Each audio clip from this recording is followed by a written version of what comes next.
அவளோ தன் இருதயத்திலே தேவனோடு கூட பேசி கொண்டிருக்கிறாள். அவளுடைய வாயிலிருந்து சத்தம் வராம இருக்கலாம். ஆனா ஏன் அவளுடைய வாயிலிருந்து சத்தம் வரல, உதடுகள் மாத்திரம் அசைதது அப்படின்னா, அந்த அளவுக்கு அவ துக்கத்தினால நிறைந்திருக்கிறாள்.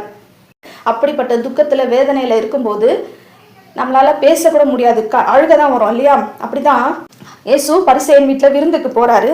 அந்த இடத்துல ஒரு பெண் இயேசுவின் இடத்துல வந்து அவர் பாதத்துல உட்கார்ந்து அவளுடைய கண்ணீரினால அவருடைய பாதத்தை கழுவி தன் தலை முடியினால அதை தொடச்சி பரிமள தைலத்தை பூசி இயேசுவோட காலில் அவ முத்தமிட்டு கொண்டே இருக்கிறாள். அவ ஒரு பாவியான பெண் தான். ஆனா அவளுக்குள்ள என்ன இருக்கு? தன்னுடைய பாவத்தின் குற்ற உணர்வு இருக்கு அவளுக்கு. அந்த குற்ற உணர்வின் துக்கத்துல அவ ரொம்பவே நிறைந்திருக்கிறாள். அவளால பேச முடியல. அழுகையை தவிர, கண்ணீரை தவிர அவளால ஒண்ணுமே வாயிலிருந்து வார்த்தையே வரல. அவளுடைய கண்ணீர் தான் அன்னைக்கு வார்த்தையாக இருந்தது. அவ அப்படியே தன் இருதயத்திலிருந்து தேவனோடு கூட பேசுகிறாள். கண்ணீரால அவர் தேவனுடைய